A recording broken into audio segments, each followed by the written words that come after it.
आज का जो हमारा टॉपिक है वो है how plasmodiums get into blood of man, कि जो प्लाज्मोडियम है वो आदमी के खून में किस तरह से पैदा होता है। ठीक है, इस पर ना साइंटिस्ट ने कुछ ऑब्जर्वेशंस दी, इस चीज़ को समझने की कोशिश की कि जो प्लाज्मोडियम है वो किस तरह से आदमी के खून में पैदा होता है। नंबर 1 ऑब्जर्वेशन वो दे रहा है कि malaria is associated with marshes, means कि जो मलेरिया का जो ताल्लुक है वो कहीं ना कहीं मार्शीज इलाकों से है, दलदली इलाकों से है या दलदल से है। ठीक है, नंबर 2 ऑब्जर्वेशन वो ये दे रहा है कि drinking water of marshes did not cause malaria, के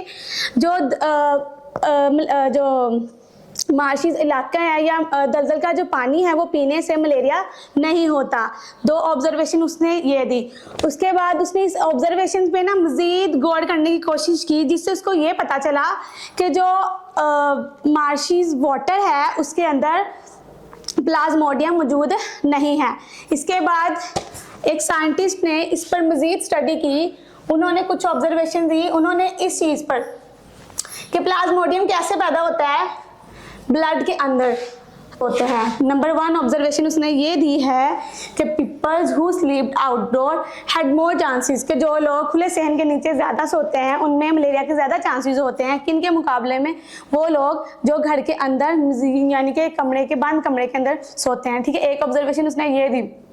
इसके बाद एक और वो लोग जो जालीदार मच्छरदानी का इस्तेमाल करते हैं उनमें भी मलेरिया के जो चांसेस हैं वो कम होते हैं उनके मुकाबले में जो लोग मच्छरदानी का इस्तेमाल नहीं करते। इससे क्या साबित होता है कि जो मलेरिया है, कहीं ना कहीं मलेरिया की वजह ये भी है कि जो लोग बगैर मच्छरदानी के सोते हैं उनमें मच्छर ज़्यादा काटने के चांसेस होते हैं, जिसकी वजह से मलेरिया का काज होता है, मलेरिया की सिम्टम्स पैदा होते हैं। नंबर 3 हवादार आग के करीब से होते हैं उनमें भी मलेरिया के चांसेस कम होते हैं। ठीक है, धुएं वाली जगह पे जो मलेरिया है, जो मच्छर है वो कम होता है, जिसकी वजह से इसके सिम्टम्स भी जो है काफ़ी हद तक कम हो जाते हैं। ये 3 ऑब्जर्वेशन उन्होंने अपनी इस जो ऑब्जर्वेशन वाला टॉपिक है उसमें बताई हैं।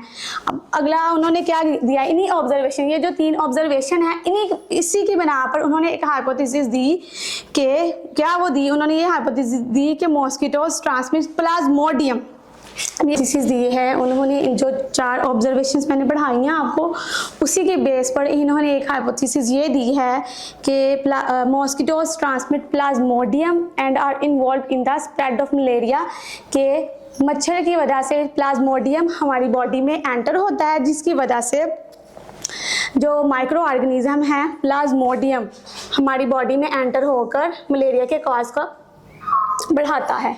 ठीक है, ये हाइपोथेसिस जो इन्होंने दी है किसकी बेस पे, जो मैंने आपको 3 ऑब्जर्वेशंस पढ़ाई हैं उसी बेस पर उन्होंने एक हाइपोथेसिस दी। ठीक है, उसके बाद अगर ये हाइपोथेसिस ठीक